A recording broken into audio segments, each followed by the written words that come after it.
Bienvenido y bienvenida a esta clase en la cual vamos a estar hablando sobre antinutrientes y la importancia que tiene remojar los alimentos clasificados como semilla.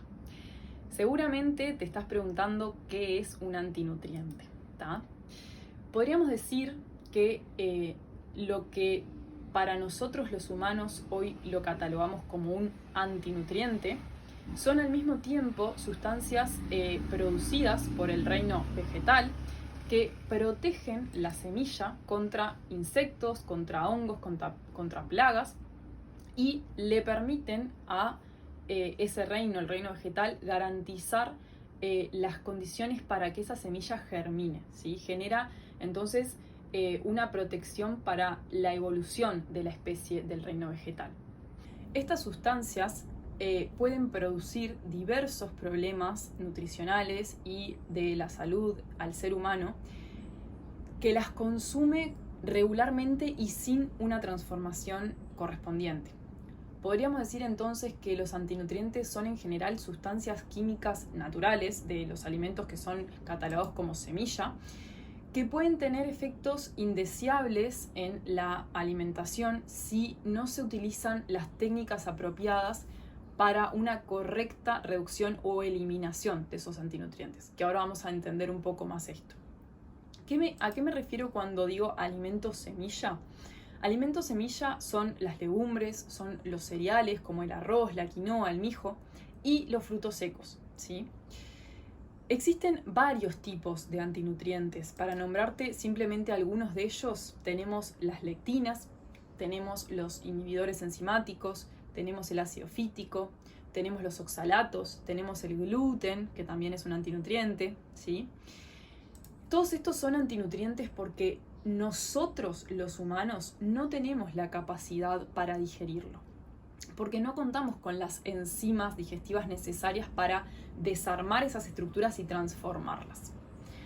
Por eso nos causan diversos problemas de salud y diversos daños en el organismo, ¿sí? Por nombrarte algunos, los antinutrientes van a estar disminuyendo o impidiendo nuestra capacidad de asimilar nutrientes como los minerales, ¿sí? Del propio alimento o de otros alimentos. Además, van a estar generando lo que hoy se conoce como permeabilidad intestinal, que vamos a entender más adelante, ¿sí? Pero la permeabilidad intestinal provoca, como dice la palabra, un intestino permeable, ¿sí? Que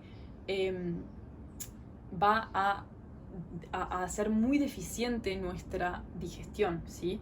Entonces, empobrece el proceso de digestión, causando síntomas asociados como, por ejemplo, gases, malestar, hinchazón, entre otras manifestaciones.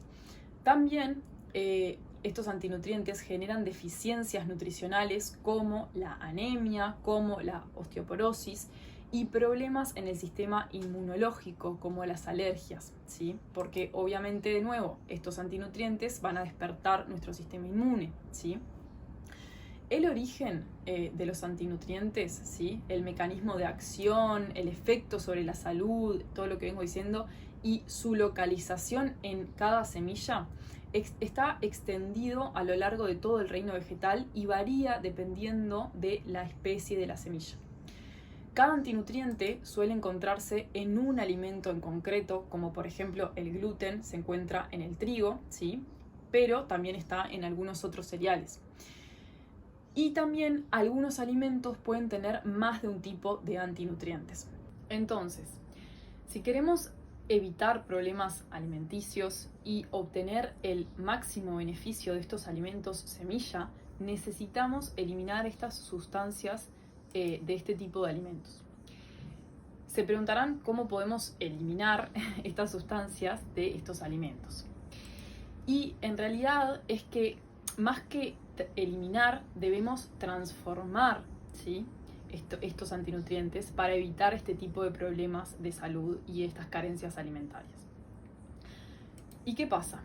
A lo largo de los años, el ser humano fue desarrollando diferentes técnicas de transformación y eliminación de estas sustancias nocivas. Pero hoy en día estas técnicas y estas prácticas están totalmente perdidas en su mayoría. En la antigüedad, todas las semillas eran remojadas, germinadas y o fermentadas y cocidas. Estos procesos, que son procesos de elaboración de alimentos, van a transformar o desactivar estos antinutrientes, ¿sí? Y van a incrementar el valor nutricional del alimento. ¿Por qué? Porque mediante este tipo de procesos se van a sintetizar vitaminas, se van a sintetizar enzimas, se van a predigerir los nutrientes, ¿sí? Por ejemplo, las proteínas se van a desdoblar, ¿sí? Las cadenas de proteínas se van a desdoblar en aminoácidos más simples, los azúcares más complejos, los carbohidratos, se van a también desdoblar en azúcares simples, lo cual va a favorecer y facilitar nuestra digestión de esos alimentos.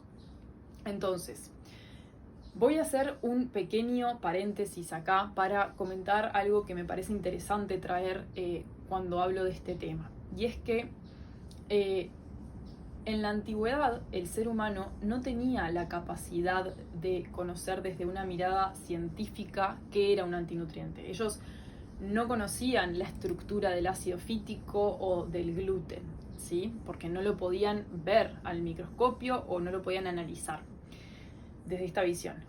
Pero más allá de eso, ellos sabían y entendían que este tipo de alimentos tenían que pasar por ese proceso de transformación para ellos poder consumirlo sin que les genere daño.